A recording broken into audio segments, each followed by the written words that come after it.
don't claim to be a biological woman. I say I'm a trans woman, I'm a woman, and I don't put any woman down because I celebrate women. That's right. You know, we celebrate each other as human beings. So it's hard as a black trans woman sometimes just to exist. And I tell folks, I exist in spaces where I love to go, where I'm the only trans person in the room, because I'm not going to let you keep me out of going anywhere.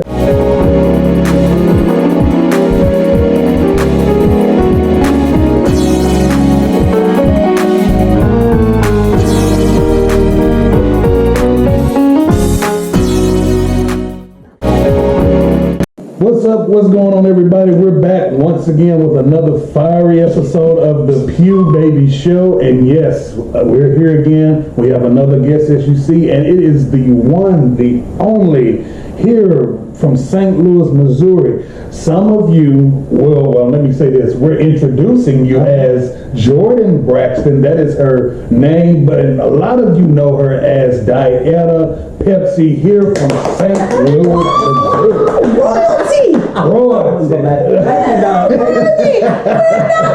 Hey, there's nothing wrong with being humble, but you have earned all the titles and accolades that you have because you've been out here. So we appreciate you for coming down, sitting with us on this season 6, and you have a phenomenal story. You have a lot of background history that we know that you can give to help influence and help others, and that's why we're so thankful that you're here to sit down with us today. Well, thank you. I'm so honored to be here. For y'all invited me. That introduction, you made me sound like Miss Jane Pittman, that I've been around for 103 years. But that's okay. But that Jane is an icon, so that means you're icon. Well, I mean, she's iconic regardless. And just before we get started, give them some of the accolades. Look, I am like really fangirling her, so y'all just gonna have to excuse the girl because. But let's start from the beginning. She was Miss Gay Missouri 1991, numerous other titles and pageants where she reigned supreme. Look, also Roma said, Google her. That's right. She said Google, so we're going to get her a shirt that said Google me. Bam. And this year, she is doing her first trans pageant as herself. She said Jordan Braxton. November 10th, she's going as Miss Trans Great Plains. Give it up. And not only that, not only the pageants, because we know she just rocks the looks anyway, but she's also doing things for the community. She is the director of inclusion and outreach for STL Pride. She's the vice president of Black Pride. She does trans activism, which we're going to talk about that later in the discussion. But one thing that caught my ear and my eye, she is the chairperson of the first ever Mayor's LGBTQIA plus advisory board, and this is her second term. So this is awesome and exciting. First of all, I'm just glad St. Louis is finally trying to do something. Finally, let me say that. I put that out there. Yes. But I'm excited that and she's got dozens and dozens and dozens of other accolades, and we're going to get into some of that later. Yes. Miss Braxton. If you're nasty. You already started. I'm already started. I'm sorry. No. Let me act like the proper Christian woman that I am.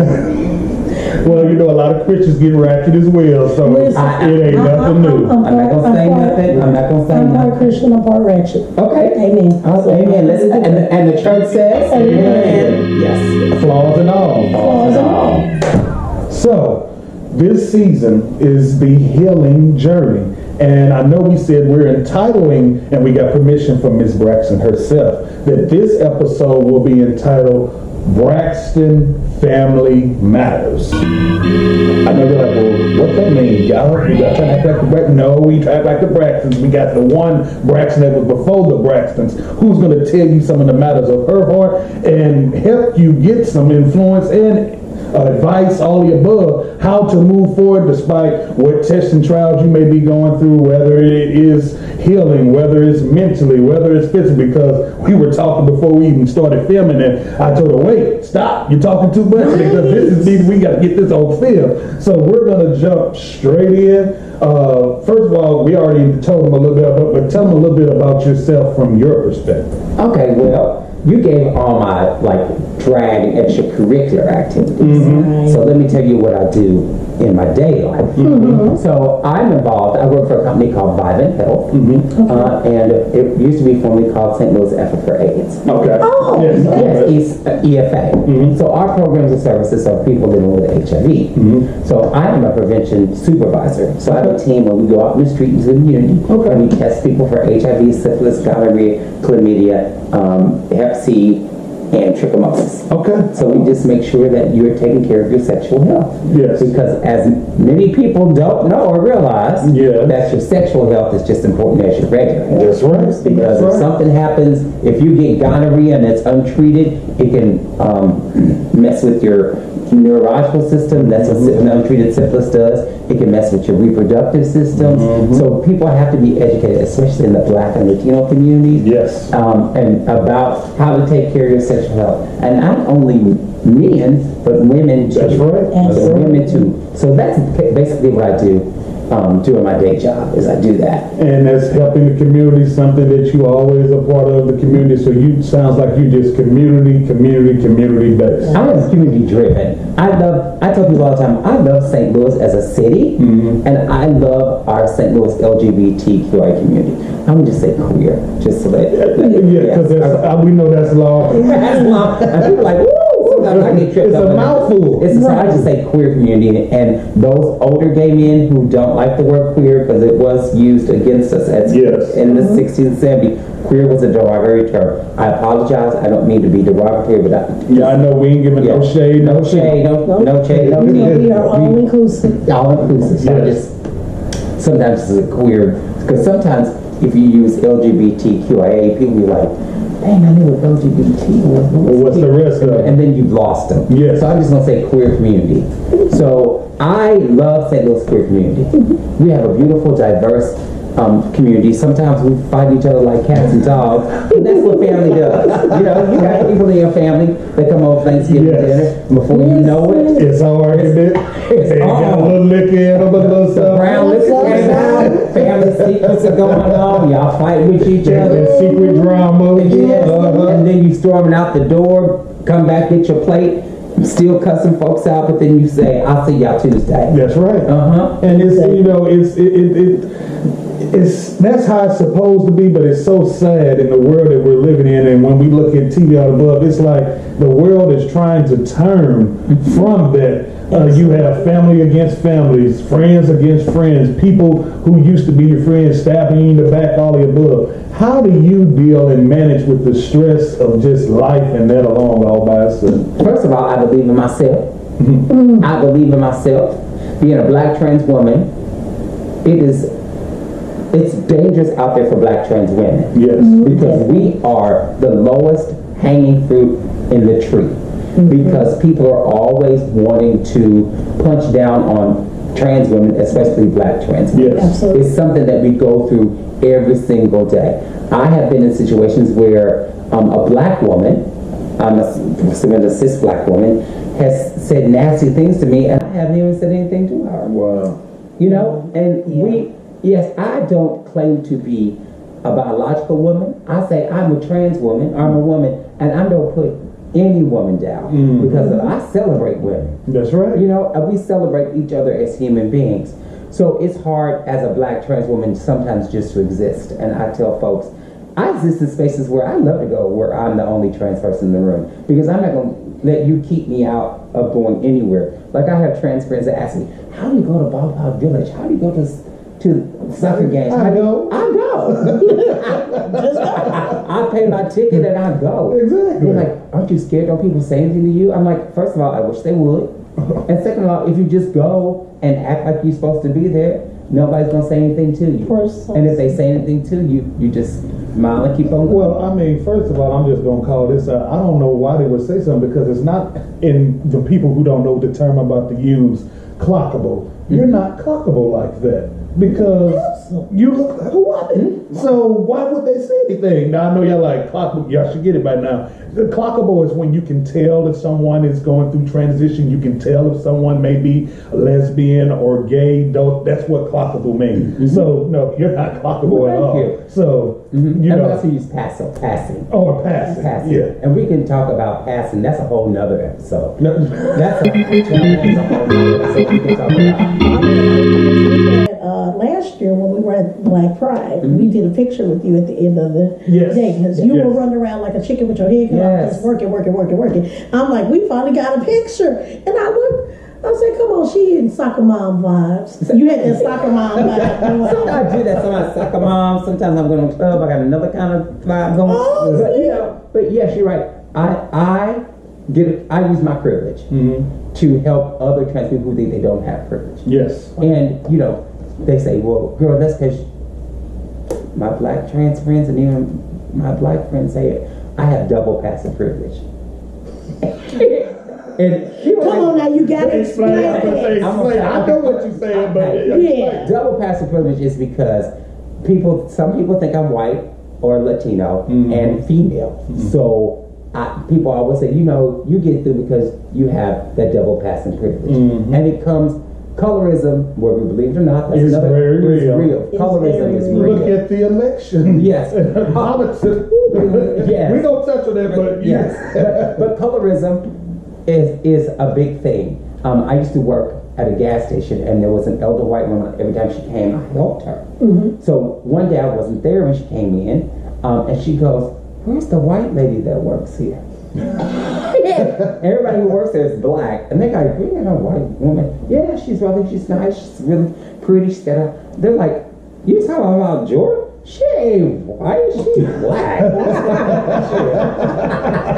Listen, but nothing wrong with it, and nothing wrong with it, because if I can use situations like that, or I can use my passive privilege or my privilege, yes, I use it as privilege to help get what we need to survive as people in our queer community or in our trans community or in our black trans community.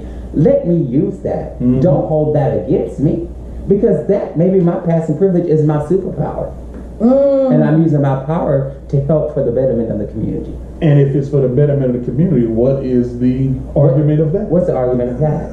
But just like sometimes we in our community don't like to see people succeed. I think St. Louis has that hindrance over it itself, as far as it's like a hater spirit or haterade. I used to say St. Louis has that crab bucket syndrome. Or yes. As soon as one start getting that, they pull you down. And we all supposed to be on the same team. If I come up and you on my team, you coming up with me. Right. Up and up, and we got to go up. We as a community have to start going up. We have to start standing in solidarity with each other. Yes. Because when we wanted marriage, let's go all the way back. When we started with the AIDS crisis, the HIV crisis. So we started the HIV crisis when there was no one to take care of. I'm just going to say this. The gay white man who was getting put out, because at the time everyone assumed that HIV was a white gay man's disease. That's how it started. I'm not bashing or spilling. That's just how keeping it real. That's how history started. That was history. Yeah.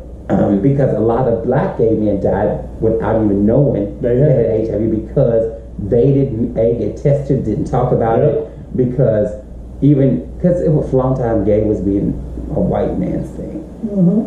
So Lord, I lost my train of thought. I hate when it happens. This happens when you get old. Not old. Oh, child, I'm old. This is what happens when you get old. I was talking about the HIV crisis. Child, what is... You were talking about how that the community should come together, and it started. Yes. Okay. So when the gay man needed a place to stay, when they were, if you were in a car accident and they were leaving you in the street, they found out if you was gay because they didn't know. It was trans women and drag queens who took you into the houses and made houses, and when your family kicked you out, they mothered you and took you in. When we wanted marriage equality, trans women, drag queens were there to always help that. when we were trying to repeal Don't Ask, Don't Tell, we were there to help that. But now that trans women need your support, the gay man is silent. And where is your support? Where's our support? Exactly. We're being attacked every single day. We're getting our rights stripped away from us. And I hear people on the TikTok, because I just got on TikTok. Okay, so you're on TikTok. I'm on TikTok. Okay. Yes, I'm on TikTok. And sometimes I have to put my phone down because sometimes the people on TikTok make me a little angry. Yes. Yes. Because there's some gay men that say, well, we should include trans people in our community because, A, we're already equal, and they're dragging us down because they, being transgender is not a sexual orientation, it's just something they want to be. So that's a shame that it sounds like we have our own races and prejudice within our own community. Oh, yeah. Oh, most But definitely. everyone Well, wants can to you keep help- saying there's no type of racism or nothing in the world. Well, can you help some of the outsiders will say, can you help the cis community to learn the difference between trans and drag? Yes, and we talk about that. I talk about that too. Because drag is an art form. And drag is an art form. And I live this every single day. I am past the point of no return. Definitely. So this is how I've felt my entire life. I knew I was a girl. I knew I always wanted to be a girl. I always knew I wanted to have a vagina. Can I say that on? Yes. Okay. Because I was going to ask you, so that people who do not know you, being that you going down that segue now. Okay. Let's start with the beginning. How old were you when you found out, knew that you were a part of the community, when you wanted to start doing, give them the rundown, this transition to get to where we go? Okay, so we're going to start all the way back. Okay. All the way back. So let me throw a few terms out there. Dead name. Dead name is your name you were given at birth. But most trans people, when they change their name, never want to hear their dead name again. That whole I haven't even said anything to her. Wow. You know, and yes, I don't claim to be a biological woman. I say I'm a trans woman, I'm a woman, and I don't put any woman down because I celebrate women. That's right. You know, we celebrate each other as human beings. So it's hard as a black trans woman sometimes just to exist. And I tell folks, I exist in spaces where I love to go, where I'm the only trans person in the room. Because I'm not going to let you keep me out of going anywhere. Like I have trans friends that ask me, how do you go to Ballpark Village? How do you go to soccer games? I go. I pay my ticket and I go. Exactly. They're like, aren't you scared? Don't people say anything to you? I'm like, first of all, I wish they would. And second of all, if you just go and act like you're supposed to be there, nobody's gonna say anything to you. And if they say anything to you, you just smile and keep on going. Well, I mean, first of all, I'm just going to call this out. I don't know why they would say something because it's not, in the people who don't know the term I'm about to use, clockable. You're not clockable like that because you look what? So why would they say anything? Now, I know y'all like clockable. Y'all should get it by now. The clockable is when you can tell if someone is going through transition. You can tell if someone may be a lesbian or gay. That's what clockable means. So no, you're not clockable at all. So you and know. we also use passing. Or passing. Yeah. And we can talk about passing. That's a whole nother episode. That is a whole nother episode we can talk about. I'm gonna say this: we had last year when we were at Black Pride, we did a picture with you at the end of the day because you were running around like a chicken with your head just working. I'm like, we finally got a picture, and I looked. I said, come on, she in soccer mom vibes. So you had that soccer mom vibe. Sometimes I do that. Sometimes soccer mom. Sometimes I'm going to club. I got another kind of vibe going. You know, but yes, you're right. I use my privilege to help other trans people who think they don't have privilege. Yes. And, you know, they say, well, girl, that's because my black trans friends and even my black friends say I have double passive privilege. Come on now, you gotta explain it. I know what you're saying, but double passive privilege is because some people think I'm white or Latino and female. So people always say, you know, you get through because you have that double passing privilege. And it comes, colorism, whether we believe it or not, it's very real. Colorism is real. Look at the election. Yes. Politics. Yes. We don't touch on that, but yes. But colorism is a big thing. I used to work at a gas station, and there was an elder white woman. Every time she came, I helped her. So one day I wasn't there when she came in, and she goes, "Where's the white lady that works here?" Everybody who works there is black, and they got a green and a white woman. Yeah, she's nice, she's really pretty. They're like, you talking about Jordan? She ain't white, she's black. Listen. But nothing wrong with it. And nothing wrong with it. Because if I can use situations like that, or I can use my passive privilege or my privilege, Yes. I use it as privilege to help get what we need to survive as people in our queer community or in our trans community or in our black trans community. Let me use that. Don't hold that against me, because that maybe my passive privilege is my superpower. And I'm using my power to help for the betterment of the community. And if it's for the betterment of the community, what is the argument of that? What's the argument of that? But just like sometimes we in our community don't like to see people succeed. I think St. Louis has that hindrance over it itself, as far as it's like a hater spirit or haterade. I used to say St. Louis has that crab bucket syndrome. Or yes. As soon as one start getting that, they Pull it pull you down. down. And we all supposed to be on the same team. If I come up and you on my team, you coming up with me. Right. And that's we got to go up. We as a community have to start going up. We have to start standing in solidarity with each other. Yes. Because when we wanted marriage, let's go all the way back. When we started with the AIDS crisis, the HIV crisis. So we started the HIV crisis when there was no one to take care of.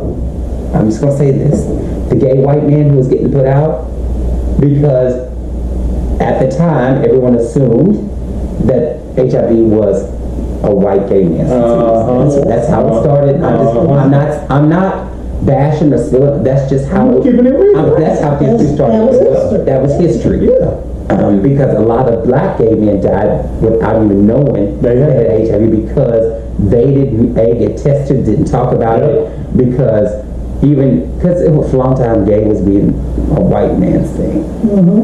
So Lord, I lost my train of thought. I hate when it happens. This happens when you get old. I'm not old. Oh, child, I'm old.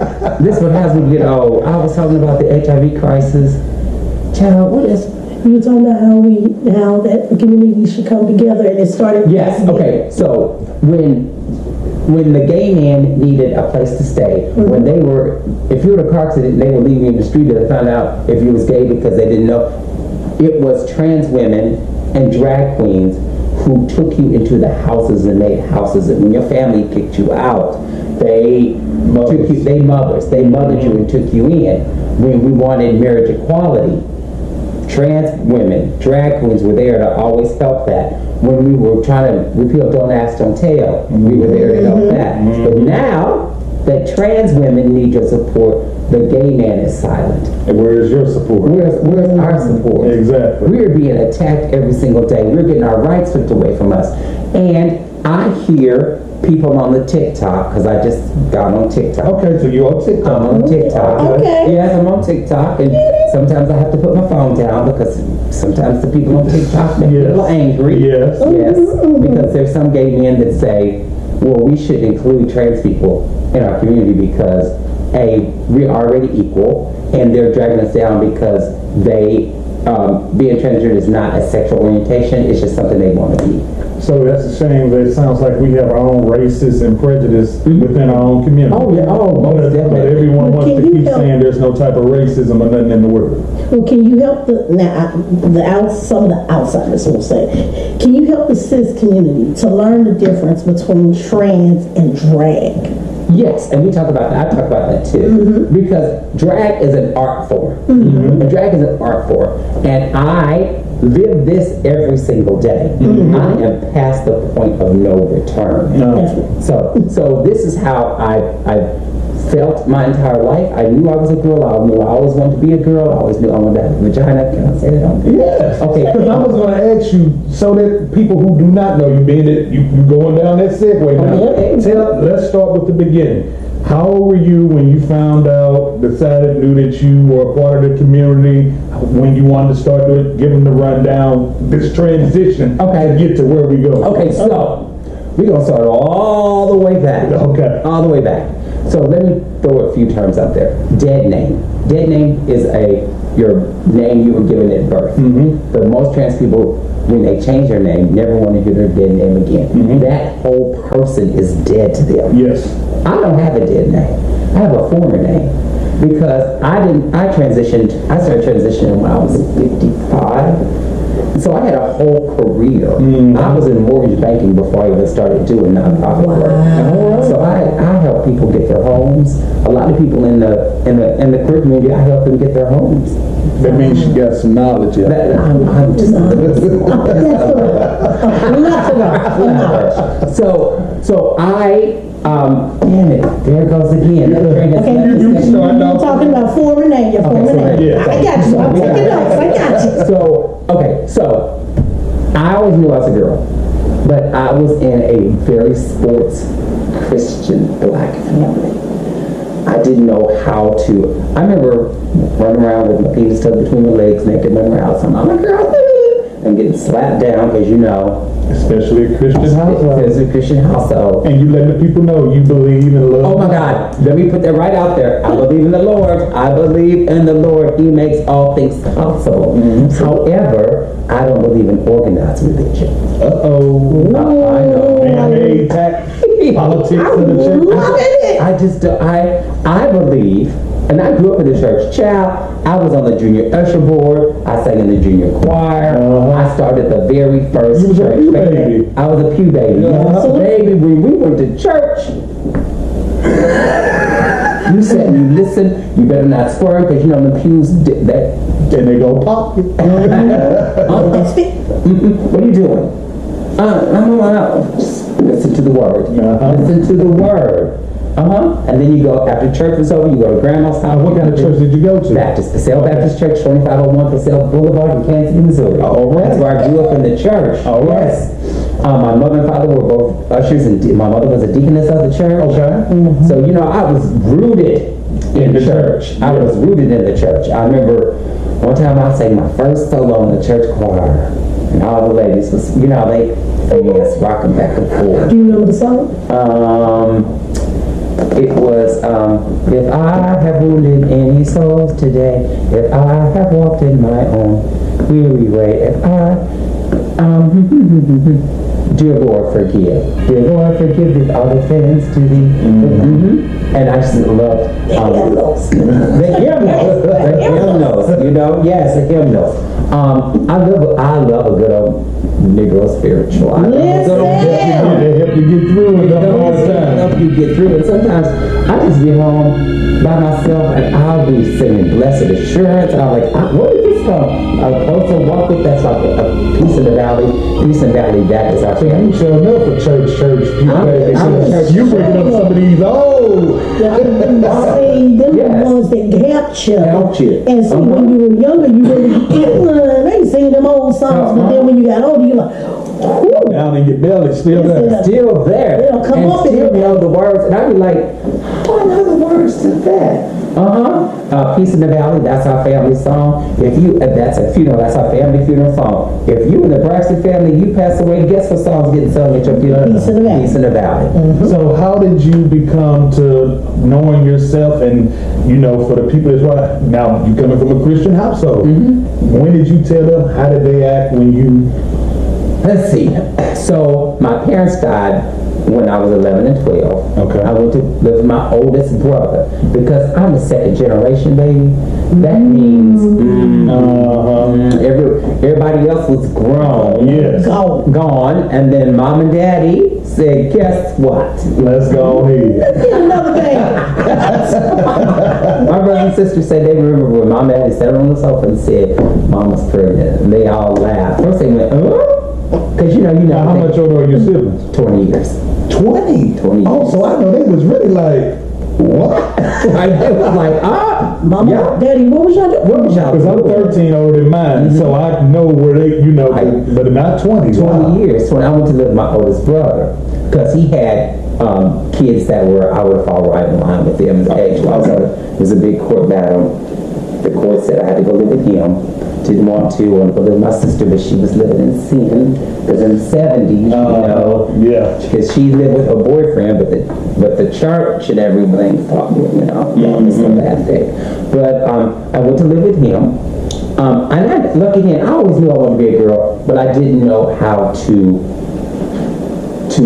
move it forward. Because I had to tell people in 1973, it was still mental illness to be homosexual. Yes. Yes. And it was until 2017 there was not a mental illness to be transgender. So you have to navigate those things. Wow. Because you have to make sure you don't say to the wrong audience, Exactly. I'm gay, and then all of a sudden you at the doctor's trying to get a lobotomy or lobotomy. So they are trying to, you know, pray the gay out of you, treat the gay out of you, all that stuff. You had to work. So I really didn't say. I knew it was in my belly. I knew, but I didn't say nothing. I didn't say nothing. I went to college, didn't say nothing. I dated little girls, slept with some girls in college, but you know, it was just I went through that college phase. You know? But it wasn't until I got an intersex diagnosis. And intersex are people that are not 100% male or 100% female. They're a combination of both because of the way their genetics are made up, or they have both reproductive systems and stuff like that. We used to be called hermaphrodites. Well, we don't say hermaphrodites. We don't say that, exactly. We say intersex people. So I found out I was intersex. I was like, oh, that makes everything clear now. So what happened was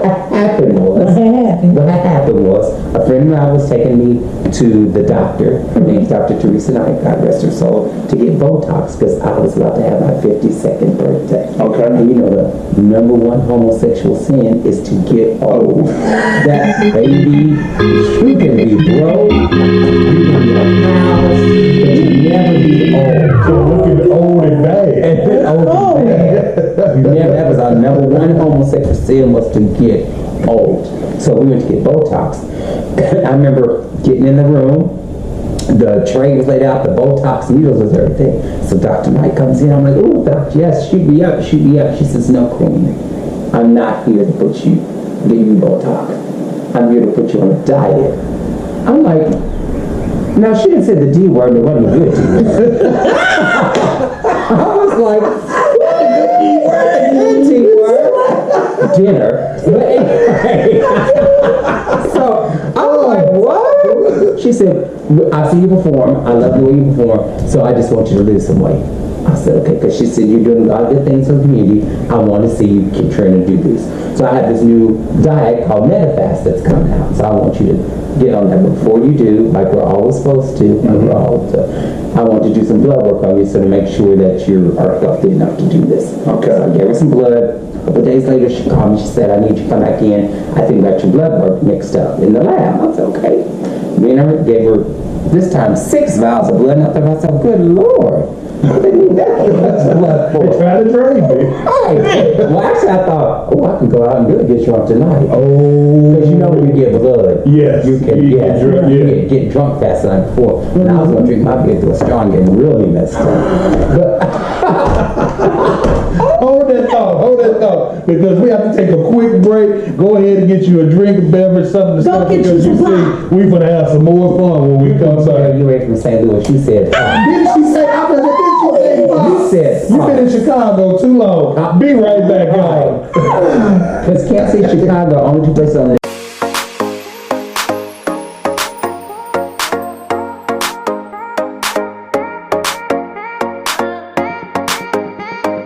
Oh, bring it back. I'm sorry. All right.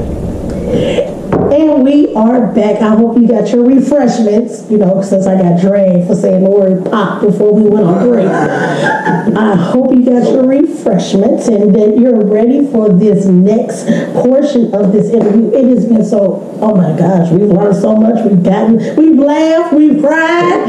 Listen, we can't even talk about what happened in between breaks, but you were saying, yes. As what part did we leave off? Talking about when you were coming back from getting the blood test. Yes. Right. 6 vials. Right. Okay, so I got 6 vials of blood. So a couple days later, she called me. She said, I need you to come in and talk to me because there's something in the blood I need to talk to you about.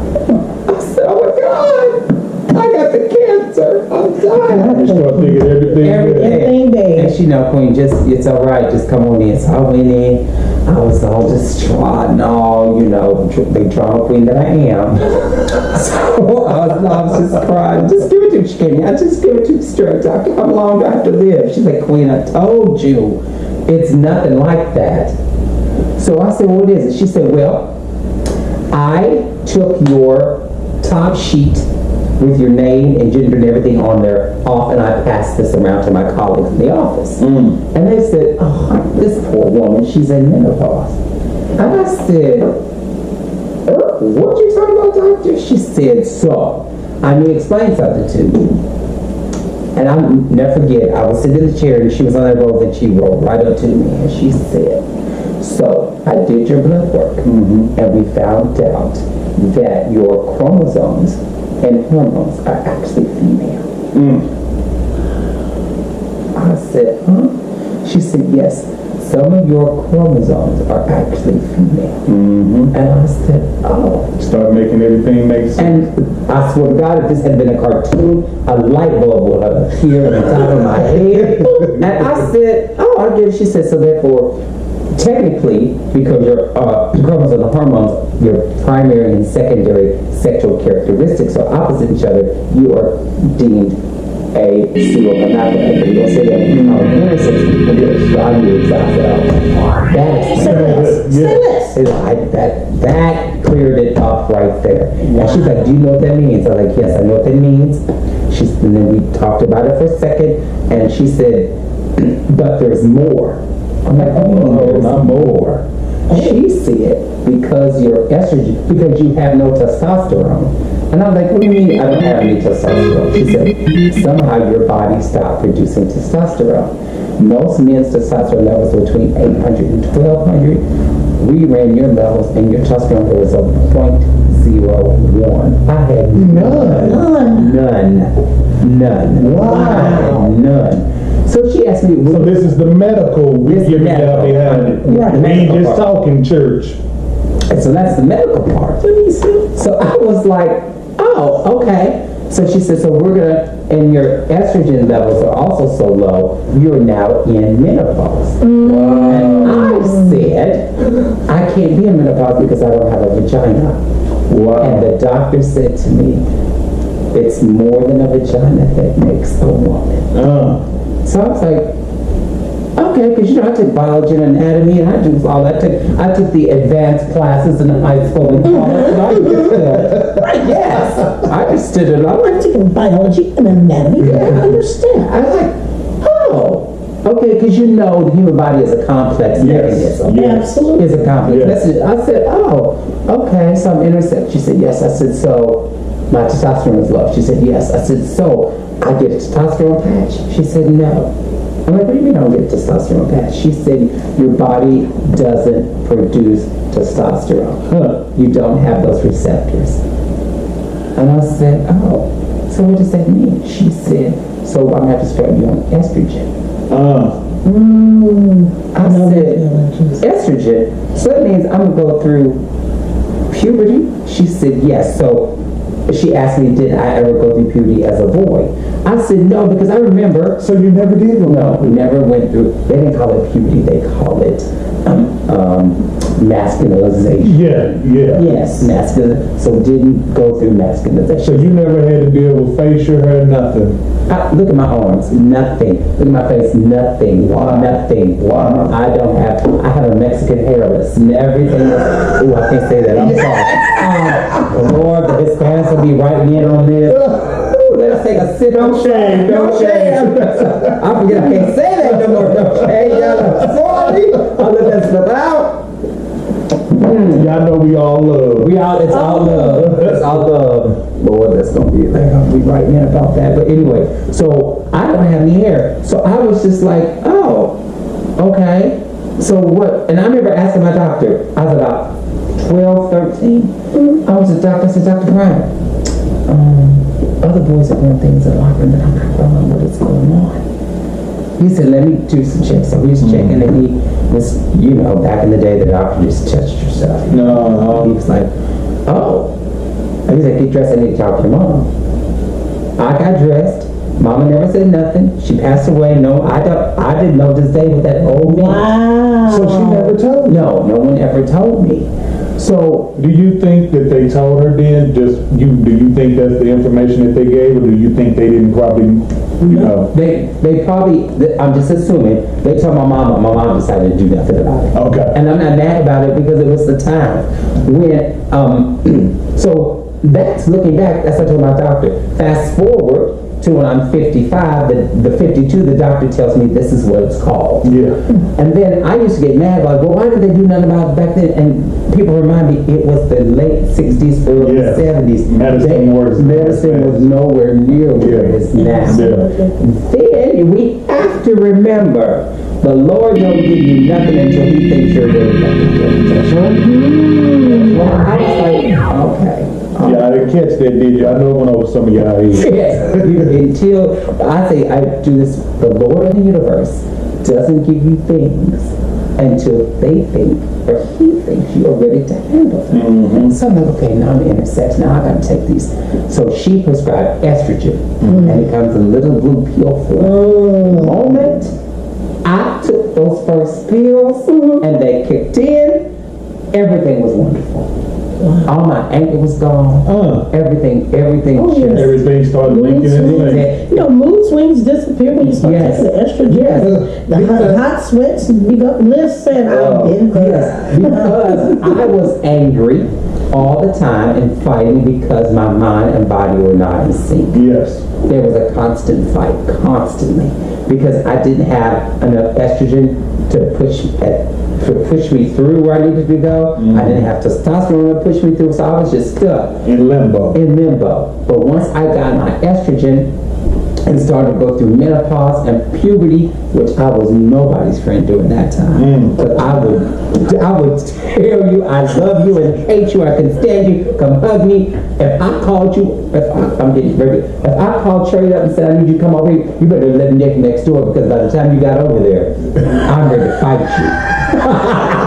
Because I was that mixed emotions, because I was trying to do two things at one time. Yeah. Baby, I used to have night sweats so bad. One night I woke up, I had to change my sheets, take a shower, because I was having them that bad. My menopause was that bad. Wow. But once everything started regulating, I was like, ooh.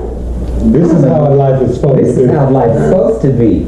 And so after about 5 years, going back up, I wasn't going to tell anybody I was intersex. Okay. Because I'm like, oh Lord, you done gave me black, fat, braces, glasses, and gay.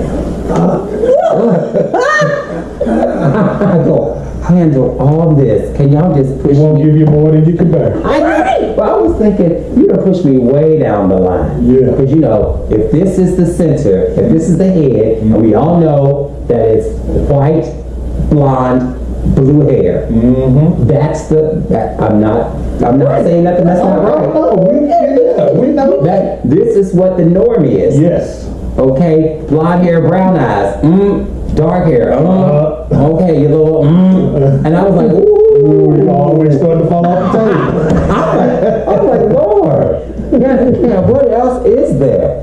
So I said, I didn't want nobody to know, because there was not a lot of information out there about intersex people. There was nothing. So I told some friends, and some friends said, well, again, the Lord gave you this for a reason. So I thought about it, and I'm like, okay, let me tell them about people. So I wrote an article that was published in the paper about how I found out what intersex is. Then we had a whole intersex 101 at the center. About 200 people came. The doctor came. I told my story. She explained everything to people, and they had questions. So I took what I thought initially was something bad and I turned the negative into a positive. Right, I made it into lemonade. Well, not lemonade, I'll make a lemon right pie, but not lemons. But anyway. We'll take that.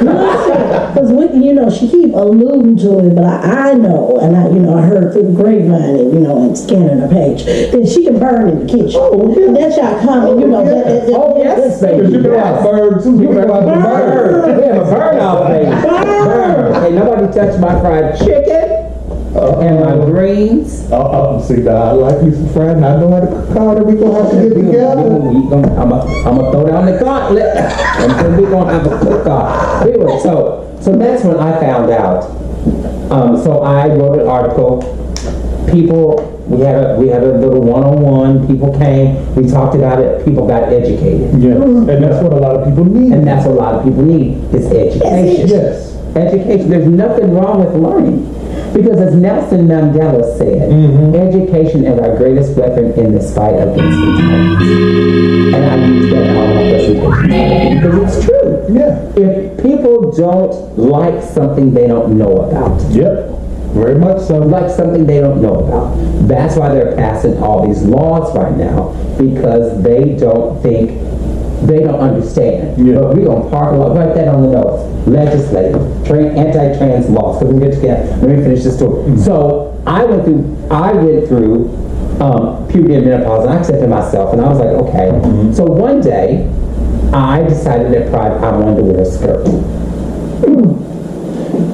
I love history. I told some friends of mine, some gay male friends of mine, that I'm not going to be one of those dress-wearing sissies. Well, Surprise, surprise. And I was refused. I said, I'm gay, but I'm not going to be one of them dress-wearing sissies, because that's not, I'm too masculine, Dieta, and the whole story started. So, I decided I wanted to wear a skirt to Pride. So we go to Lane Bryant's. We go to the Brentwood Promenade. Yes. That's not far from here. It's not far from here. Brentwood Promenade. The place where all stores are. Yes. All And be jam packed. packed. You park your car in one spot. And you gonna walk all the way. Why they didn't build a garage there, Something. Chief? But yes. But anyway, so we went to Brentwood Promenade. I went with my friend Kristen. I said, she was like, you gonna wear a skirt to Pride? I said, don't ask me. I just want to wear a skirt. So I found it looks cute, like a nice skirt with pleats and pockets. So then I said, I want cargo pants, because if you go to Pride, we gotta wear keys, and we gotta wear key and all these other stuff. So I said, well, cargo pants. So across the promenade, of course, was the Big and Tall Men's store. Yeah. Because, so we go over to the Big and Tall Men's store, we get to the door, and I stop. And Chris is like, what's wrong? Are they closed? I'm like, I don't know, I just can't open the door. She's like, what the hell do you mean you can't open up the door? I said, I couldn't lift my arm to open it. She said, move, let me open the door. So we open the door, we go in, and the sales lady was very nice. She said, hi, welcome, how can I help you? And I said, we're here to look for some cargo shorts for my brother. It's his birthday. Me and Kristen looked at each other like, where did it come from? I'm like, I don't know. It just came out. It just came out of my mouth. Wow. So we're looking around the store, we're looking at stuff, and I'm like, Kristen, it's getting hot in here. I was turn the air on. And she's like, what are you talking about? I said, it's hot. I started fidgeting it. So she went this way to look for something. I went over here. And I turned the corner. And on this round table was a table full of ties. And I realized I had every tie on the table. Because remember I told you I was in North Jamaica. Yes. Then I looked up, and on this mannequin was the most beautiful blue window pane too. The window panes were purple. It was gorgeous. And I was like, oh my God. It got so hot, I broke out into a sweat. I started running out the store. I said, Kristen, bitch, we gotta go. And the lady at the store was like, what's wrong? I'm like, I'm not stealing nothing. I just gotta get out of here. It's hot. So we run to the car, we get in, and I immediately start going into the Oprah cry.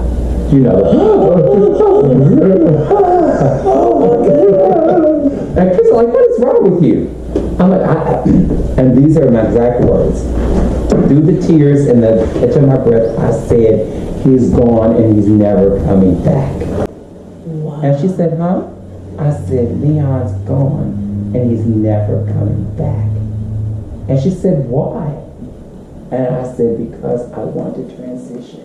That's the very first time I'd ever said that word out loud. Wow. And she slapped me on the arm. She said, it's about time you said it. And I was like, and we sat in the car for a second, and then I got mad. Because I don't like to cry in front of people. And I said, see what you made me do? You made me cry in front of you. And now she said, don't you feel better? It was like it was in my belly. And finally felt the lift off of it. Jordan healing. Yes, Jordan couldn't take it no more. Jordan said, you know what? You said you want to wear a skirt. That's your first clue. Then you So try to guess what? renege on it. You're trying to find some pants, and we're gonna tell you, no, baby, you done took the cork off this genie bottle. So it's time for Genie to get that little pink smoke. Come on So out. now, in a previous episode, the therapist that was on the episode, she said when you feel the lifting of something, that means you are healed from that thing. So now that you've come finally to this conclusion that you're ready for the transition, it, like you said, even a little earlier, that light bulb moment happened. So how? Okay, we'll stay away for a second because there's somebody out there that needs to hear this story, and there's somebody that's in your position. What do you want to say to that person? Be you. Don't ever suppress what's happening to you because it will eat you up. Jordan was gurgling down in Leon's belly for a long time. Wow.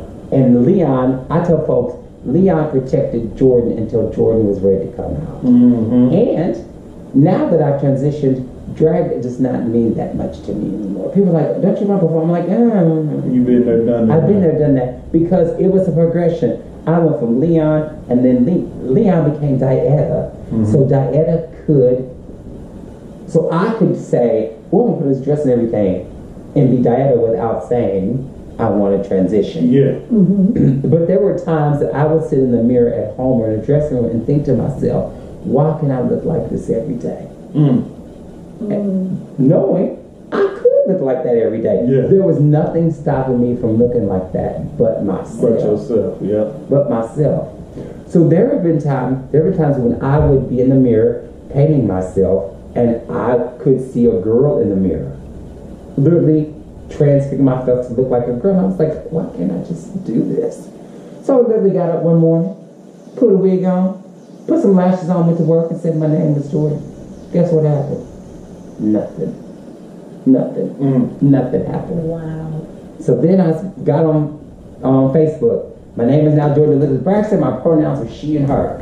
Everybody's like, well, we thought you were already transitioning. So this wasn't no new thing. But you know, when you transition medically, socially, and professionally. Okay. With your family. So you gotta. I'm glad you mentioned that. I can Yes. open my stuff up. Open. So then, because I had to initially come out to my family 3 times.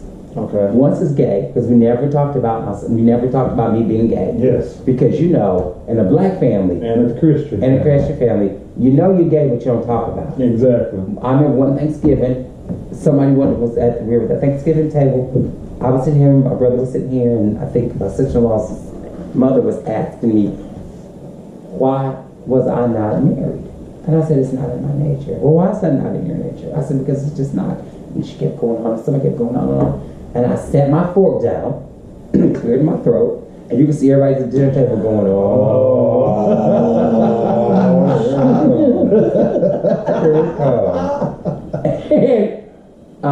and I was wiping my mouth. My brother under the table just put his foot on top of Because he mine. knew what was coming.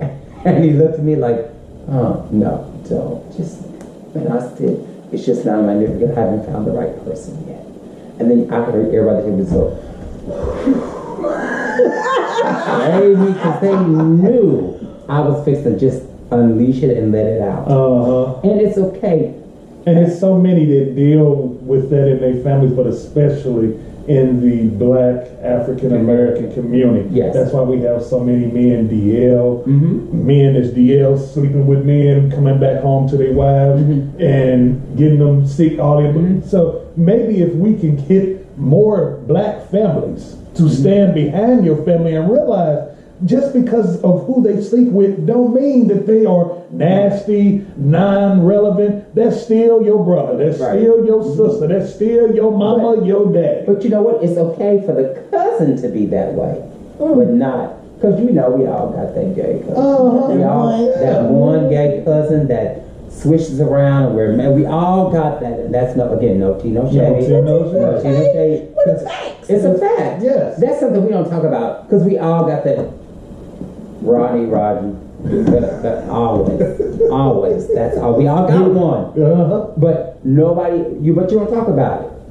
But I remember coming home from college one day and my brother said he was playing a Boy George's album. That's how old I am. It was an album. And my brother goes, that boyfriend sure sing. And I thought, ooh, maybe this is my opportunity. And I had brought home a college friend of mine. And I said, maybe might actually be an opportunity. And he said to me, but remember, you don't know Boy George is not in your family. Yeah. You know? And I was like, okay, you know, so I just kept it on the low. And you know the women, when they hanging the laundry in the back line on the clothesline and they talking over the fence, you know they was like, there go Mr. Braxton, little boy. You know he that way. That gossip. That gossip. Over the backyard, over the fence. Gossip. You know how they do. You know. Or they sitting on the front porch and I'm coming off the stool waiting. Baby, there you go. There you go. You know he, girl, you know he that way, right? Yeah. But he sure is cute. And little did they know their son was trying to come out. I'm just keeping it a buck. Baby, not one, but two little boys in the neighborhood. See? What? See? Little boy want to beat you up, but then Behind closed doors.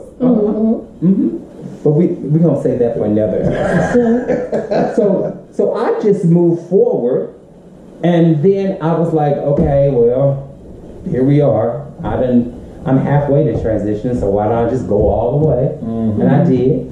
I remember when I wanted to tell my family, I was like, oh, because then my brother had got diagnosed with Alzheimer's. And I was like, what if I tell him and he disowns me? And we don't get to spend that time together until he doesn't remember me anymore. Then I had this perplexity of, do I tell him and we keep this relationship? Or do I tell him and we lose this because he can't accept me? So I was like, I remember one day, I was sitting in my room and I opened up the closet and I was going to get rid of all Leon's clothes. All Leon's clothes. Today was the day I was done with him. And I was there sitting on the bed rocking back and forth. And then I went to the kitchen and made a pot of coffee. Don't ask me what the coffee had to do with it. Coffee. It's a coping mechanism. Yes, so I went and got coffee sitting in the bed.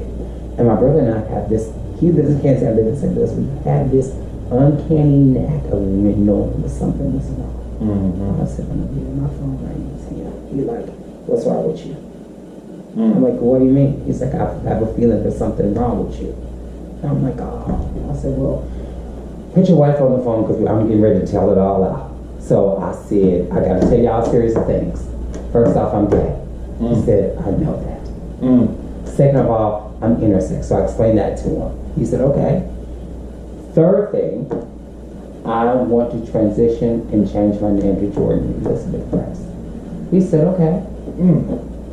He said, you're my little brother, and I will always love you no matter what, unconditionally. That's admirable. And he said, I don't want you to ever forget that. And he said, I will whoop that ass so everybody who doesn't. Because you know, we try to act like my family will be good. Okay? We got some good side. Okay? I think a lot of us got that side that people really don't want to know. That's it. Yes, we do. Because I have a cousin who be like, you try to act like you, because my mother and father, we lived in this great big house, and everybody say, we'll go to the rich white people's house. That's because, you know, because my mother and father was like, yeah. Yes. But we hood. Because my cousin said the other day, you know what, you try to act like you white, but you hood. Just like you, that hood side of the family sometimes will sneak in there. And it does. I ain't gonna lie to that. So I told my family, he was like, it's okay. But you know what they were most upset about? Because I'm named after my dad, and I love him the shit on my phone. I'm sorry, I love that crap on my I love him so much. I feel like, why are you going to change your name? Because you're named after your dad. And you know, in a black family, when you're named after your dad, that's like that you're a Christian and christened. And I'm like, oh no, I just, because I toyed with it for a long time. And I said, so my name technically is Jordan Elizabeth Leon, but Leon is spelled Leonne. Okay. Feminine. Okay. But I kept that in there so that I could pay that's a part of him. Okay. That's very That's a part of him. Yes. And it kind of helps me. Jordan, I can tell you right this, Jordan came from Michael Jordan, who is my favorite athlete of all time, because Baby, that brother can play some basketball. Listen. The other team could be ahead 15 points. All of a sudden, in 20 seconds, they behind right. 15 points. That's and, right. and they'd be like, What happened? what happened? We was winning. Love Michael Jordan because he got out there, he practiced, and he played when he was sick. But he, to me, was the epitome of what athletes are supposed to be. Yes. He gave back to his community. He did work. So Jordan came from that. Elizabeth is my grandmother's name. Okay. So Jordan Elizabeth, and I put Leon in there to pay homage to my father. All right. So then come find out that all the women in our family, the middle name is Elizabeth on one side of the family. I did not know that. And so it played out exactly how I wanted to. So I came out 3 times to my family. So the rest of the family, this is how they found out. My brother passed away. Hold that thought. We're going to take one final break, y'all. We're going to get into how the family found it, and we will be right back after this break. I'm just running my mouth. No. We.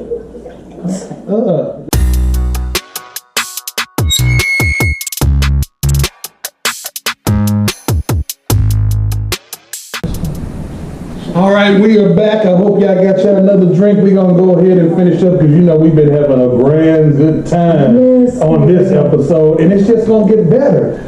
We left off with you about to start talking about more of the Process of her transition. the process of the transition and leading into the legislation. Yes. So, let me speed the story along because, child, I could talk about this all And that lets you know you happy and you comfortable. Yes, I'm happy and uncomfortable. Thank y'all for making this a very comfortable environment. No problem. Yes. Y'all get a bill after we get finished with this anyway. And we pay our bills. We pay our bills.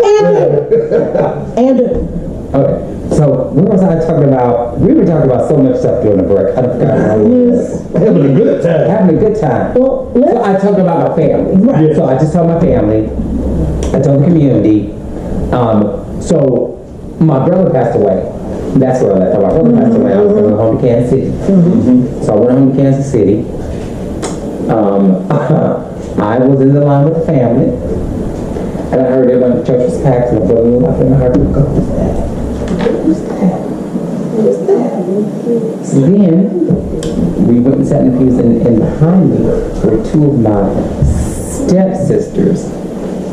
Well, they're like, "Damn, I should do know you." I'm like, "Y'all don't know me." I like, look at my eyes, listen to my voice. And they come, you look so familiar. Who are you?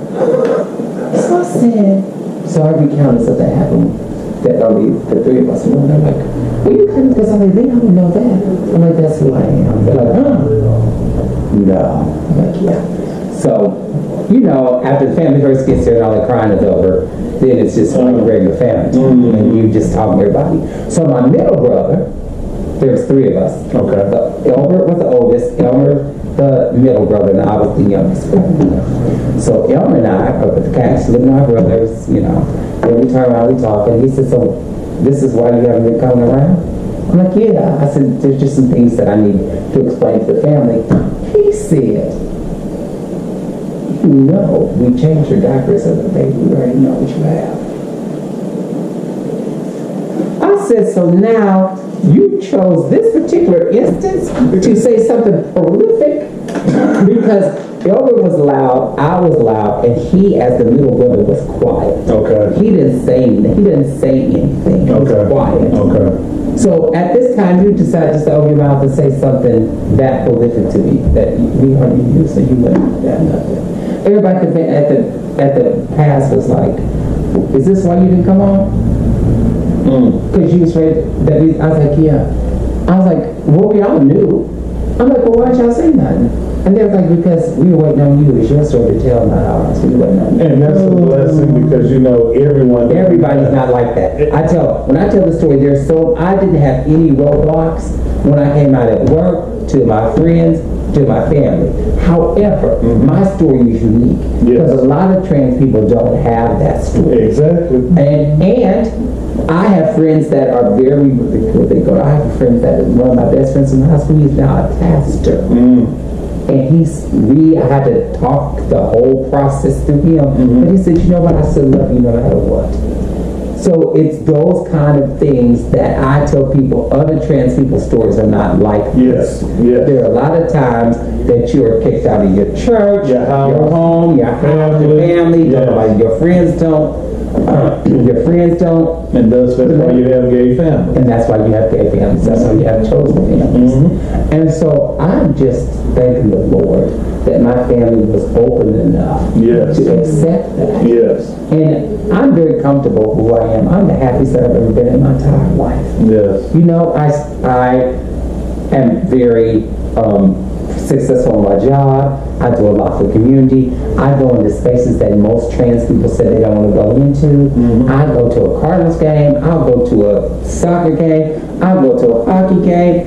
And they be like, how do you go and do those things? I'm like, I just go. Why not? And you just recently, for people who are watching, we know, but they don't know, you just recently did, because last year when we met you, I was telling her, when we took the picture, you had just recently got back from Chicago, not long before that, correct? Right. Before that, correct? Tell the people what was going on. So I went to Chicago to have my gender-affirming surgery. And Lord knows, I should probably take it all summer off, because that is amazing. I had only been back 6 weeks before the Pride season started. You were still here. I was still healing, but you know I could not let Pride go. But that's a whole nother episode. Yes. So I got back and officially released to go back to work May 20th. Okay. So then, you know, June I was all into it. And how was the healing journey with The it? healing journey the journey to get there was difficult. Okay. Because I had heart issues. And I had heart issues that it took me 5 years to get where I wanted to go. I had a cardiologist who said, I wanted, now all trans people don't do this, I wanted a full penetrable vagina. You can get one where it's just, I call it a picture facade, where they just make it look like one, but it's not functional. It's not functional. You know, I said, no, I don't want that. I want, you know. You gonna get it, you gonna get it. I won't get it. I didn't wait this long. So they said, okay, but the doctor was like, the surgeon, because I was getting all my work done here in St. Louis at Washington University. They had a very good gender clinic. They had just started, because normally we had to fly either to the East Coast or the West Coast to get it done, because there was nowhere really in the Midwest.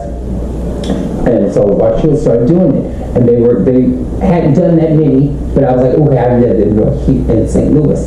So the cardiologist, I remember, she told me that day, she said, Miss Braxton, my job is to keep you alive.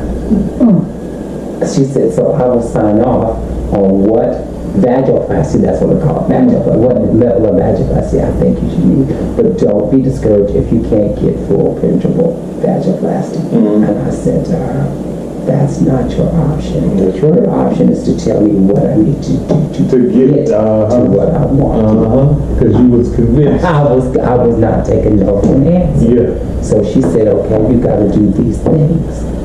So I jumped through those hoops and I did those things. And finally when she said, oh, I see you got your heart in shape and everything, you had to make to take a stress test. So I did my stress test with flying colors. All right. And she said, so I guess I have no choice but to sign up. Wow. In my mind, I said, bitch, I told you. I told you. You never take no for an answer. In fact, you told us while we were recording about the 24-hour rule. I want you to So tell So I go and everything's clear. Then I had urethral stricture disease, which means my body produces extra scar tissue, and the only way my body can get rid of it is through my urethra. Wow. However, it gets clogged in. Okay, so here's the biology real fast. Here's your urethra. Urethra goes and you pee out of it, right? Well, as your pee goes through it is carrying scar tissue. Your scar tissue is adhering itself to your urethra. So it was clogging it up. So it was making me have really, really severe, painful UTIs, urinary tract infections. So I went to a urologist, got that all worked out. He said, I'll never forget that. He said, Miss Braxton.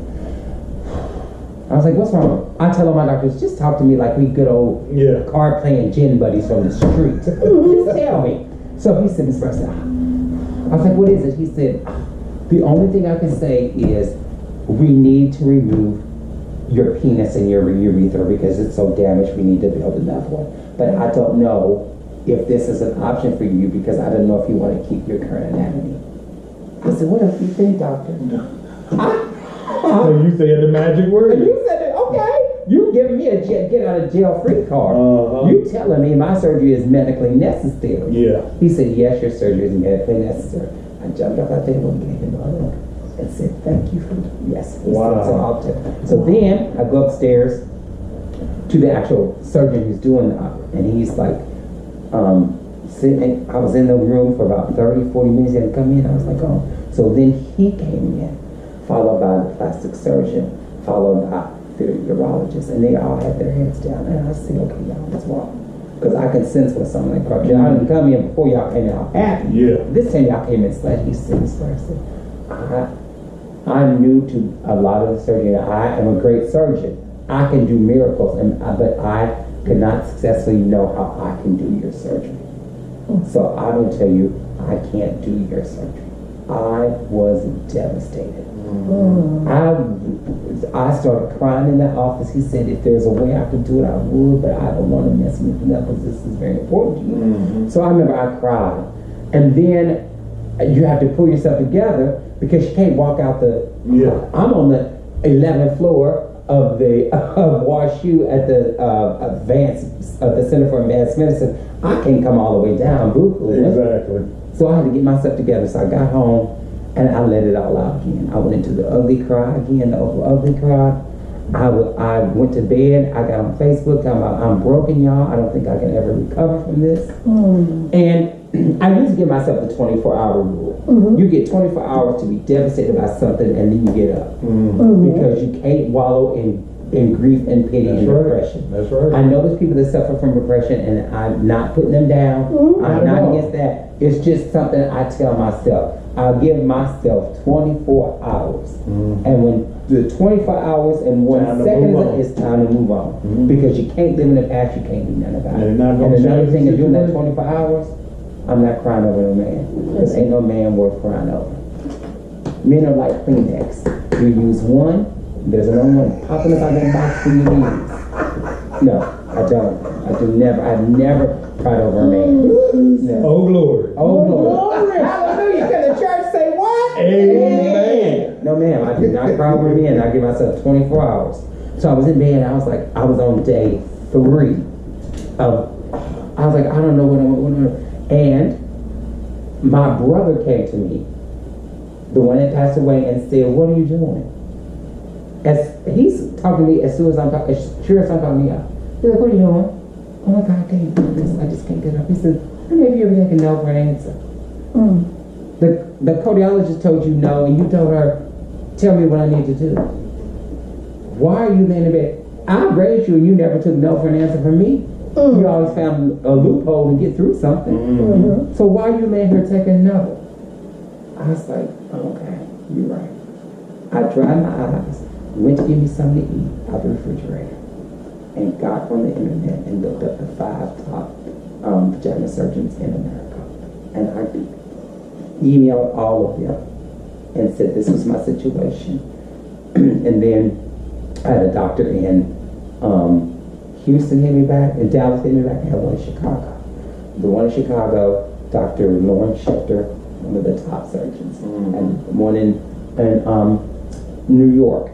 But he couldn't see me until 2024. And I was like, I don't know. That was just the initial consultation. Yeah. Well, Dr. Schechter could see me in a couple of weeks. So I was there.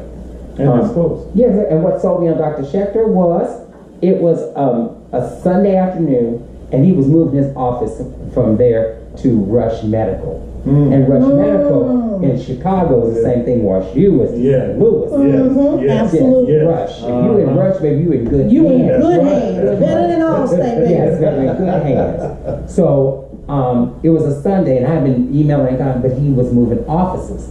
So he emailed me back, I'm sorry I'm moving offices. If you send me your cell number, I will call you.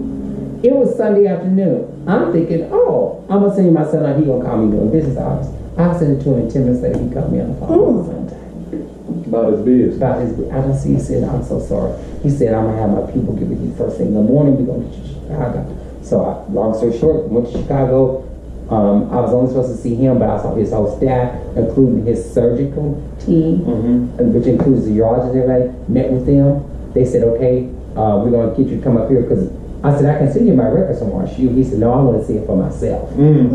So I said, okay. So he scheduled me for exploratory work. I thought it was going to be him. It ended up being the whole team again. I came out of it. I went to Chicago Onset, which I shouldn't have done because I was under anesthesia, and then you had somebody pick you up, and I was in a hotel room. Okay. Half days out still, and I remember he called. He said, Miss Braxton. I'm like, yes, and I thought, God is going to tell me no, he can't do this. He said, I looked at everything, and I can successfully do the surgery that you want. And I said, a penile insertion for me? He said, yes, I can do that. And I said, thank you, Jesus. And I hung up the phone and passed back out. Because I was still under anesthesia. You know, it takes a while for anesthesia to get out of your body. So I was like, oh. So the next day when I woke up and was checking out, I said, let me call him back to make sure I heard that correct. He said, yeah. My surgical team, my scheduling nurse will be in touch with you, so we scheduled. It was in that was in December.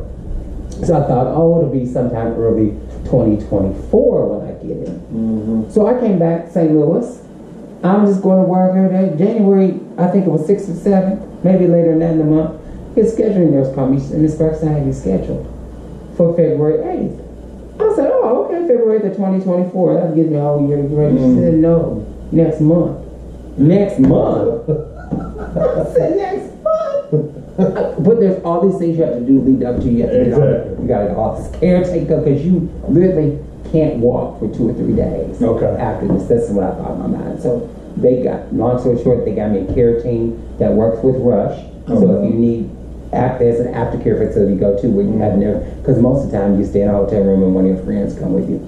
My friend said, look, we love you, but we ain't doing all that. We not changing no bandages. We ain't doing all that. So they have a care facility you go to. So I went there, got excellent care. Didn't have 1 ounce of pain. Wow. Not one. I didn't have to have a pain medicine through it. Coming out of the surgery was a little rough because it was a 13.5-hour surgery. Wow. And my blood pressure kind of dropped.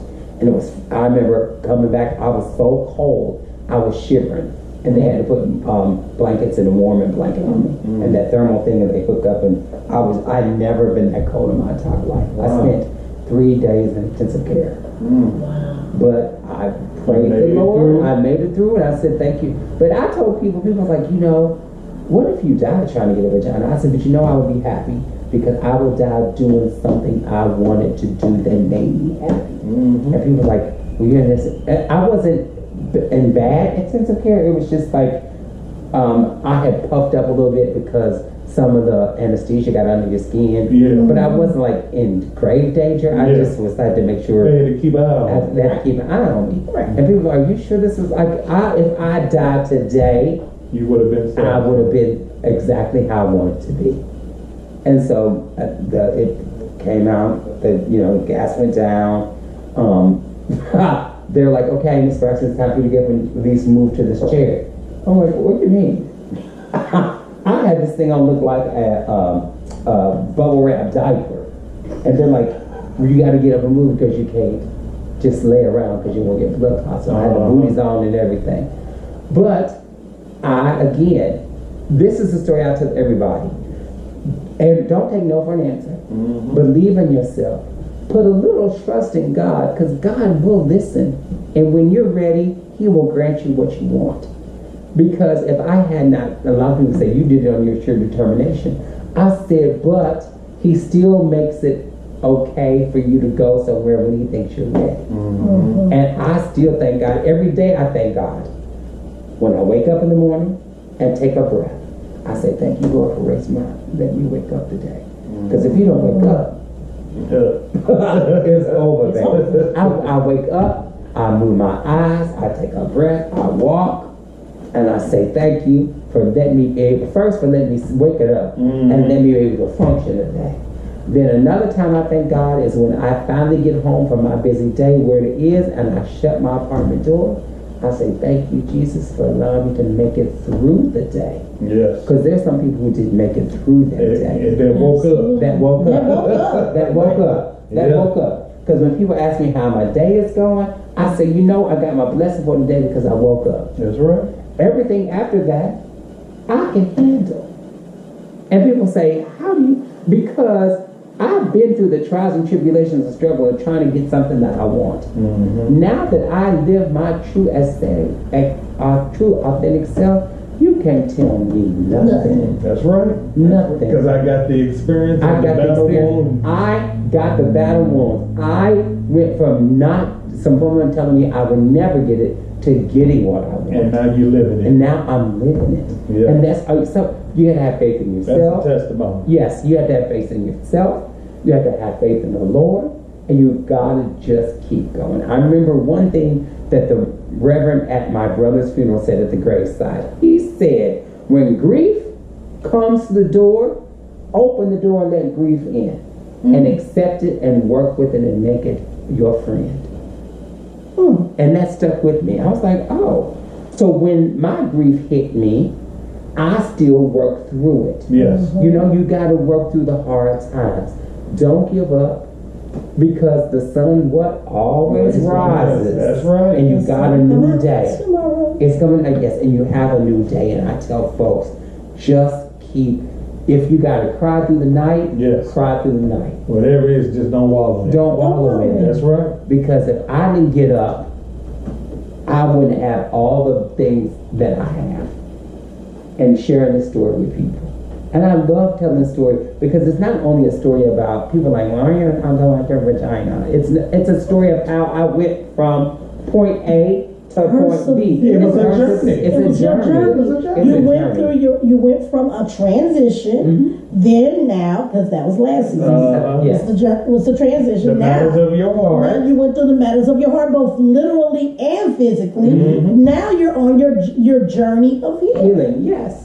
So it's everything wrapped up in one. And if a person really opens up their heart and their mind and listens to the story, there's something you could have pulled out of that to encourage you and push you on for the next day and the next day and the next day. Even just her affirmation of being thankful for the next day. You gotta make it personal. You gotta make it You gotta personal. be thankful for what you have.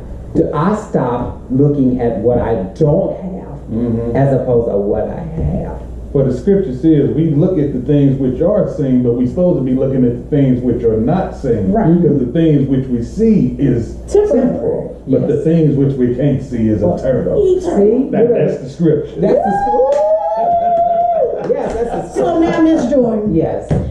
our audience has got to know how to keep in contact with you. What are you? You just Check out said your you're social media. on the TikTok. Well, I haven't We're made gonna have to do another part two We because there's have so much to. we can We talk never about. got to talk about how I go to Jeff City and testify against the anti-trans laws and how, can I just say this real quick, how right now I'm kind of upset because they're using trans as an excuse to prosecute people. Yes. Just like that boxer, you in the Olympics and you get hit real hard. You're like, ooh, I gotta get it so hard, that gotta be a man.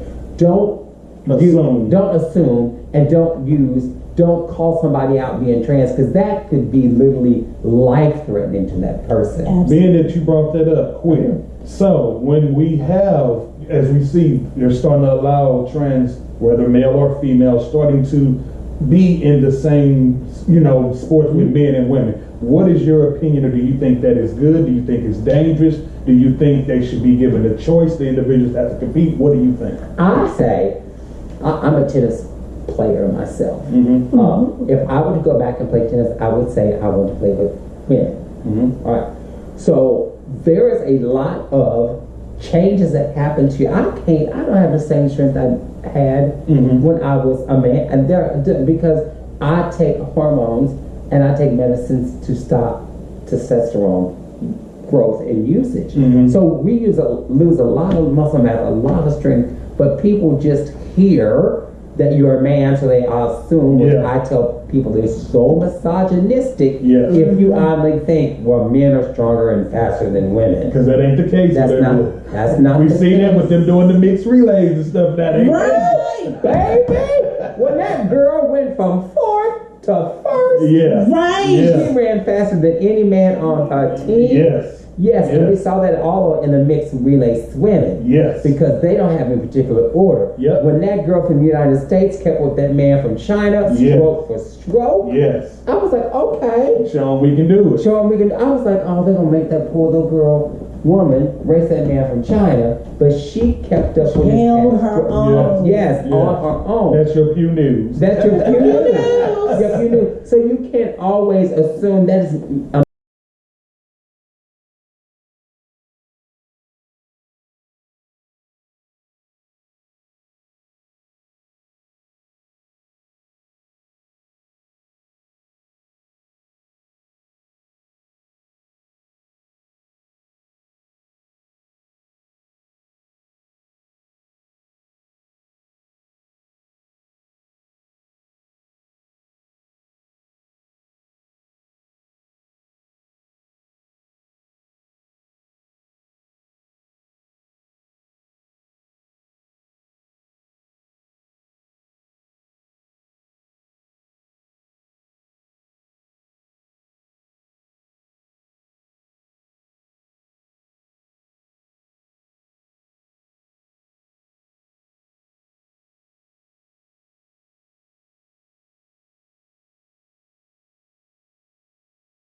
We thank you, we thank you, we thank you, we thank you. We give you your flowers, your kudos, all the above, because you didn't have to come sit with little old us, but you did, and we appreciate it. And tell me your story, how you wanted to tell it. Because you remember, y'all, anyone in St. Louis, she was on the news and everything, and they got the interview first, but I think you got to give us the full extra lot. Yes, and I love you and appreciate you for it.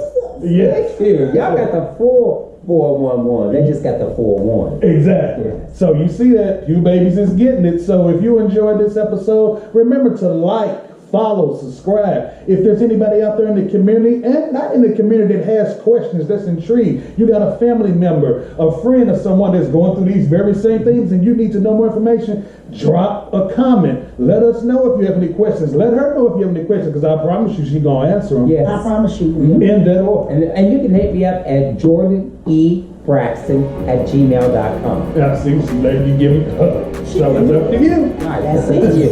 But other than that, we thank you all for tuning in again to this episode of the Pew Baby Show. And until next time, we'll see you. Peace. Peace.